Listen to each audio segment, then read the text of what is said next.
1 साल से भी ज्यादा वेटिंग पीरियड वाला था। सिर्फ देश ही नहीं बल्कि विदेशों में भी काफी डिमांड में है। लेकिन ये कैसे सेना के लिए बनाई जाने वाली गाड़ी पर पूरी दुनिया का ही दिल आ गया, इस स्टोरी को आज हम जानने वाले हैं। दुनिया में दूसरा वर्ल्ड वॉर 1939 से 1945 के बीच लड़ा गया था और इसी युद्ध के दौरान महिंद्रा थार की अस्तित्व आने की शुरू हुई थी। तब अमेरिका अपने सेनाओं और सामान को भेजने के लिए एक ऐसे गाड़ी की जरूरत पड़ी जो सस्ता, लाइटवेट और काफी मजबूत भी हो और जरूरत पड़ने पर हवाई जहाज से सीधा युद्ध के मैदान में उतारा जा सके। अब इस जरूरत को पूरा करने के लिए अमेरिकी सेना ने देश भर की करीब 135 ऑटोमोबाइल कंपनी से एक मजबूत 4 व्हीलर ड्राइव कार की प्रोटोटाइप मॉडल बनाने के लिए कहा। लेकिन सेना ने ये प्रोटोटाइप मॉडल बनाने के लिए सिर्फ 49 दिन का टाइम दिया था। इसलिए 365 में से सिर्फ 2 कंपनी बॉटम और विलेज ओवरलैंड ने ही सेना की इस रिक्वेस्ट पर रिस्पॉन्स किया था। विलेज प्रोटोटाइप मॉडल ऑलमोस्ट तैयार था। उन्होंने पूरा करने के लिए सेना से थोड़ा समय और मांगा, लेकिन सेना ने उन्हें इस तरह टाइम देने के लिए मना कर दिया। लेकिन बॉटम कंपनी की अगर बात करें तो 49 दिन में एक वर्किंग प्रोटोटाइप मॉडल बनाने में सफल रही। लेकिन बॉटम उस समय बहुत छोटी कंपनी थी जिसकी प्रोडक्ट कैपेसिटी इतनी नहीं थी कि आर्मी की डिमांड को टाइम पर पूरा कर सके। इसलिए सेना ने बॉटम की वो डिजाइन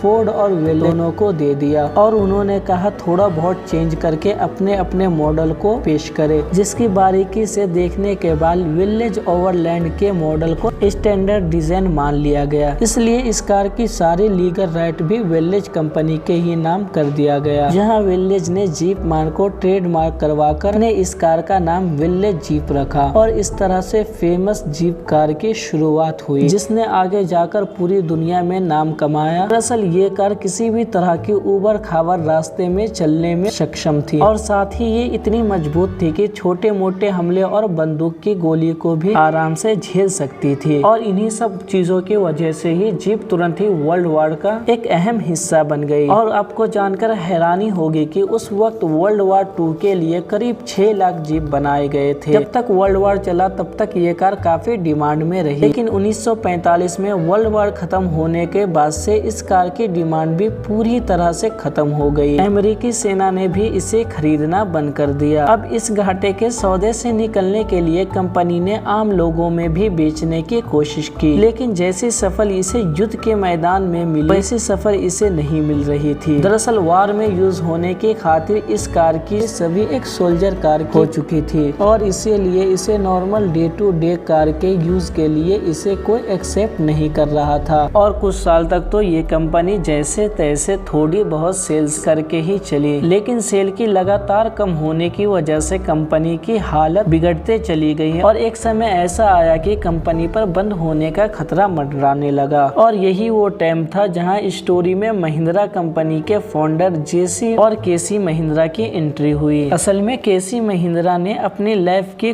कुछ साल अमेरिका में बिताए थे और उन्होंने पहली बार जीप अमेरिका में देखा था। इस कार को देखकर इतने इम्प्रेस हुए थे कि वहीं पर ये कार इंडिया में लाने की सोच लिए थे और अपने इस सपने को ही पूरा करने के लिए महिंद्रा ब्रदर्स पहुंचे थे, जहां पर उन्होंने विलेज को अप्रोच किया और कंपनी के साथ जीप के CA2 मॉडल को इंडिया में इंपोर्ट करने का डील साइन कर लिया। और इस तरह से महिंद्रा ब्रदर्स 1949 में जीप को भारत लेकर आए। वैसे तो जीप एक एवरेज प्राइस वाली कार थी, लेकिन फिर भी इसका प्राइस इतना कम नहीं था कि भारत के आम लोग इसे अफोर्ड कर सके। इसीलिए ये शुरुआत में इंडियन मार्केट के अंदर कुछ खास कमाल नहीं कर पाई। लेकिन जीप इंडियन मार्केट में फेल होने पर भी महिंद्रा कंपनी ने हार नहीं मानी और साल 1960 के शुरुआत में विलेज कंपनी के साथ में एक और डील साइन की और जीप का CA3 मॉडल को इंडिया में मैन्युफैक्चरिंग करने का लाइसेंस प्राप्त किया। अब इंडिया में जीप का मैन्युफैक्चरिंग होने से काफी प्राइस कम हो गया और मैन्युफैक्चरिंग के साथ ही महिंद्रा ने कुछ जरूरी बदलाव भी किए, जैसे कि इसका लेफ्ट हैंड ड्राइव को राइट हैंड ड्राइव कर दिया, क्योंकि इसी वजह से इंडिया में बहुत लोग ये कार परचेज नहीं कर रहे थे। इसके अलावा जीप जो सिर्फ पेट्रोल इंजन के साथ आती थी। महिंद्रा ने इंडियन मार्केट में डीजल वेरिएंट को भी लॉन्च किया और इसी तरह से इन्होंने बहुत सारे छोटे मोटे बदलाव किए, जिसका नतीजा ये हुआ कि इस बार भारत में ये कार सफल हो गई और देखते ही देखते कुछ ही सालों में इन्होंने इंडियन मार्केट का 25% शेयर को भी एक्वायर कर लिया था। इसके बाद से महिंद्रा करीब 40 साल तक जीप के अलग अलग वेरिएंट को बनाती रही और इसका हर वेरिएंट इंडियन मार्केट में धूम मचाता रहा। लेकिन 40 साल का ये सफल 90s के टाइम से घटना शुरू हो गई और शुरुआती 2000 में जब महिंद्रा ने बोलेरो और स्कॉर्पियो जैसी कार लॉन्च की तो फिर उसके सामने जीप लोगों को अंडररेटेड लगने लगी। दरअसल अब ऑफ रोड कार के रूप में लोग अब जीप की जगह पर बोलेरो और स्कॉर्पियो जैसी ज्यादा बड़ी और लग्जरी SUVs को ज्यादा पसंद करने लगे। इसीलिए जीप ने जो जादू 70s और 80s के टाइम पर किया था वो 2000 में आकर पूरी तरह से खत्म हो गया। यहाँ तक के इंडियन आर्मी जो जीप की लॉयल कस्टमर थी उन्होंने भी जीप की जगह मारुति जिप्सी खरीदना शुरू कर दिया। ऐसे अचानक फेल होना महिंद्रा के लिए बहुत बड़ा झटका था। ऐसे में कंपनी को जल्दी ऐसे ऑफ रोड कार की जरूरत थी जो कि जीप को रिप्लेस कर सके और इस तरह से अक्टूबर 2010 में थार को लॉन्च करके जीप को हमेशा के लिए रिप्लेस कर दिया। दरअसल महिंद्रा थार स्कॉर्पियो मेजर और CJ5 जैसी कार की कंबाइन थी, इसलिए लॉन्च होते ही इसने सभी का ध्यान अपने तरफ खींच लिया। हालांकि इस कार को इसके बावजूद भी ऐसी सफलता नहीं मिल पाई जैसी कि कंपनी की उम्मीद थी। इसलिए महिंद्रा ने थार की फर्स्ट जनरेशन को 2020 में हमेशा के लिए बंद कर दिया और फिर कई सारे बदलाव के बाद इस कार की सेकंड जनरेशन को भी लॉन्च किया गया। और दोस्तों थार की ये सेकंड जनरेशन पहली वाली से कई ज्यादा अट्रैक्टिव और पावरफुल थी, इसीलिए इस बार लोगों के बीच में थार का जादू चल गया और ये जादू ऐसा चला कि ये कार लॉन्च होते ही इंडिया की बेस्ट सेलिंग कार में से एक बन गई। अब अगर इस समय की बात करें तो इंडिया में इसकी डिमांड इतनी ज्यादा है कि इसका वेटिंग पीरियड 1 साल से भी ज्यादा का चल रहा है और इसकी सेल लगातार आसमान छू रही है। आपका कीमती समय देने के लिए शुक्रिया। बस आज का हमारा ये वीडियो यहीं तक था और अगर आपको वीडियो अच्छी लगी तो आपके प्यारे हाथों से वीडियो को लाइक करके चैनल को सब्सक्राइब कर दे। फिर मिलते हैं किसी दूसरी वीडियो में, जब तक के लिए अलविदा।